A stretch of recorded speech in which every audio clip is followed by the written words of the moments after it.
Bom pessoal, hoje eu vim falar sobre os atributos químicos do solo, atributos diagnósticos, horizonte diagnóstico e sobre a classificação brasileira de solo. Bom, os atributos químicos do solo são essenciais para entender sua fertilidade e a sua capacidade, de suportar o crescimento de plantas. Bom, em primeiro temos o pH do solo, que indica a acidez ou a alcalinidade do solo. Solos ácidos que têm um pH abaixo de 7, eles podem limitar a disponibilidade de nutrientes, enquanto os solos alcalinos com pH acima de 7 eles podem afetar a solubilidade de alguns minerais. A maioria das plantas elas crescem melhor em solos ligeiramente ácidos, ou ácidos a neutros. Bom, segundo nós temos a capacidade de troca catiônica, que é a CTC. Bom, a CTC ela se refere à capacidade, do solo de reter a capacidade de cátions e íons nos solos. Solos com alta CTC, eles têm a melhor capacidade, de fornecer nutrientes para as plantas. Em 3 nós temos os nutrientes disponíveis, que é o nitrogênio. O nitrogênio ele é essencial para o crescimento das plantas e a produção de clorofila. A forma mais comum disponível para as plantas é o nitrato. Temos o fósforo também, e o fósforo ele é importante para a energia e a transformação e a transferência de energia dentro da planta. A forma disponível é o potássio. O potássio, ele ajuda na regulação da água e na atividade de enzimas, e ele também está disponível. O cálcio é importante para a estrutura das células e a regulação da acidez do solo. O magnésio ele é essencial para a fotossíntese e a estrutura das células. Também temos o enxofre, que ele é necessário para a produção de aminoácidos e proteínas. E também tem a matéria orgânica, embora seja mais frequente e considerada, uma característica física. A matéria orgânica ela também tem impactos químicos importantes, como a contribuição para a capacidade de troca catiônica, e a disponibilização de nutrientes. 5 temos a que é crucial para a fertilidade e a estrutura do solo. Bom, em sétimo nós temos os macronutrientes, como o ferro, o manganês, o zinco, o cobre, o molibdênio e o boro, que são elementos em menor necessidade, e em quantidade também. São essenciais para o crescimento das plantas, e cada um desses atributos eles afetam, a capacidade de suportar diferentes tipos de culturas e influencia a necessidade de práticas de manejo e adubação.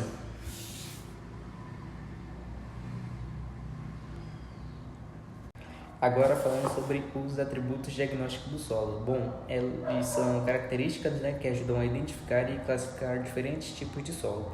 Eles são fundamentais para a avaliação, da capacidade de um solo em suportar diferentes usos, como a agricultura, construção e a conservação. Bom, primeiro nós temos a textura, que se refere à proporção de diferentes tamanhos de partículas minerais no solo, como a areia, silt e argila. A textura ela influencia a drenagem e a capacidade de retenção de água, e também a capacidade de troca catiônica do solo. Em segundo, temos a estrutura, que ela descreve a forma das partículas do solo, que estão agrupadas, aglomeradas ou estruturadas. Pode concluir que ela pode ser como granular, prismática, lamelar e maciça, que afetam a aeração e a infiltração da água. Terceiro, nós temos a cor. A cor ela indica a presença de matéria orgânica, óxido de ferro e outros minérios. Solos escuros, eles geralmente têm tem mais matéria orgânica, enquanto os avermelhados eles podem indicar, alta presença de óxido de ferro. Sobre o pH, né? Ele já tinha dito antes também, ele indica a alcalinidade ou acidez do solo e influencia na disponibilidade de nutrientes e a atividade microbiana. Bom, a matéria orgânica ela se refere à quantidade de decomposição de restos de plantas e animais no solo. A matéria orgânica ela é crucial, né, para a fertilidade do solo, a estrutura e a capacidade de retenção de água também.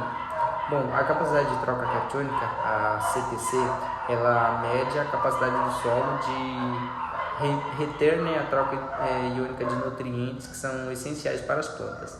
Solos com CTC alta têm melhor capacidade de fornecer os nutrientes. Em sétimo, nós temos a densidade, né, que é a massa do solo por unidade de volume. Com alta densidade, eles podem ser compactados e ter uma baixa porosidade, o que pode afetar negativamente a aerificação e a infiltração de água.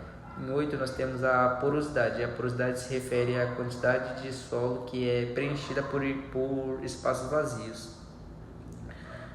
A porosidade ela influencia na capacidade de retenção de água e a aeração do solo. 9, nós temos a capacidade de retenção de água. A capacidade de retenção de água do solo que pode reter a disponibilidade de água para as plantas. Os solos que eles têm uma alta capacidade de retenção de água, eles podem manter, né, um suprimento mais constante de água para as plantas. E em décimo e por último nós temos a profundidade, né, que é a profundidade do horizonte superior à do solo.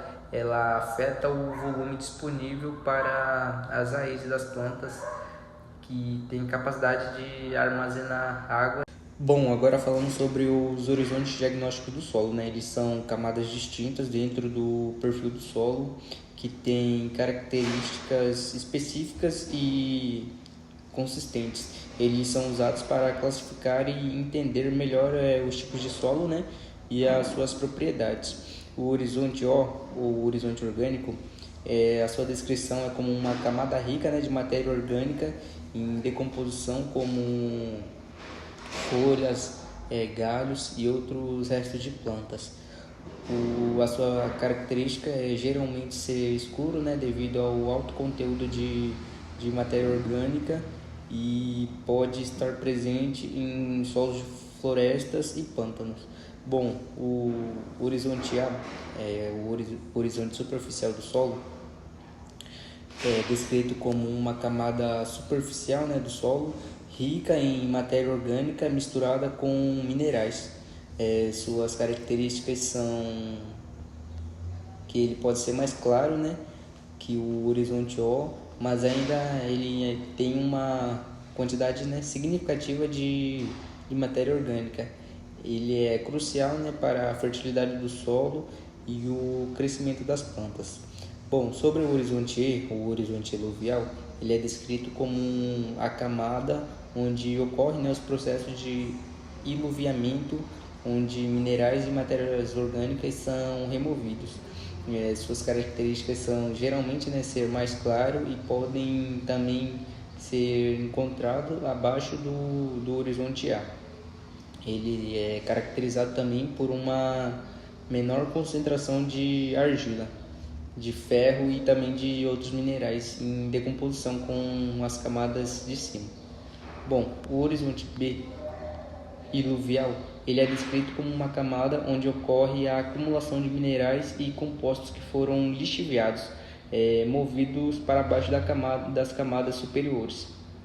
Suas características podem ser mais escuro ou avermelhado devido à acumulação de ferro e outros minerais. Ele é importante, né, para a retenção de nutrientes e a estrutura do solo. O horizonte C, ele é descrito, né, como uma camada de material pouco alterada ou levemente alterada, né, sobre o que está embaixo dos horizontes do solo. Sua principal característica é ele é composto, né, por uma rocha mineral que ainda não foi suficientemente alterado, né, para poder se transformar em solo verdadeiro. A composição e a textura do horizonte C, eles influenciam, né, as propriedades dos horizontes superiores. Bom, o horizonte R, ou rocha-mãe, ele é descrito como uma camada de rocha sólida abaixo do horizonte C. Suas características são que, a partir, né, dessas camadas, a formação do solo ela começa a ocorrer, né, devido ao intemperismo. Bom, e para finalizar, eu vou falar sobre o último tema, né, que é a classificação brasileira de solo. Bom, a classificação brasileira de solo, né, ela é um sistema desenvolvido, né, para categorizar e descrever os diferentes tipos de solo que são encontrados no Brasil. E esse sistema, né, ele ajuda a entender as prioridades e os usos do solo, né, para a agricultura, construção e também a conservação. A classificação de solos, né, ela é baseada em características diagnósticas, prioridades físicas e químicas dos solos e as suas relações, né, com a formação dos solos. Bom, primeiro nós temos o latossolo, né, que eles podem ser descritos, né, como solos profundamente intemperizados e geralmente são encontrados em regiões tropicais e subtropicais. Suas características são ter um alto nível de acidez, né, baixa capacidade de troca catiônica e baixa fertilidade. São geralmente ricos em ferro, né, e alumínio, e eles têm uma quantidade de matéria. Em segundo, nós temos os argirsolos, né, que eles são descritos como um acúmulo, né, de argila no horizonte B, e eles têm as características, né, como a presença de um horizonte B textural distinto com um acúmulo de argila. Eles podem ser mais férteis que os latossolos, dependendo do grau de intemperismo e a presença, né, de nutrientes. Em terceiro, nós temos os cambissolos, que eles são descritos como solos pouco desenvolvidos, né, com o horizonte B ainda não completo formado. Suas características são solos com horizonte B, mostra sinais, né, de intemperismo, e eles têm prioridades intermediárias entre os solos mais jovens e desenvolvidos. Em quarto, nós temos os litossolos, que eles são solos descritos, né, com horizonte B com alta concentração de argila e também por ter uma boa estrutura. Eles têm uma boa capacidade de retenção de água e nutrientes, e eles geralmente têm a boa fertilidade e são adequados para a agricultura. Em 5, nós temos os plintossolos, que eles são descritos, né, como solo com horizonte B com acúmulo de plintita, um material de ferro consolidado.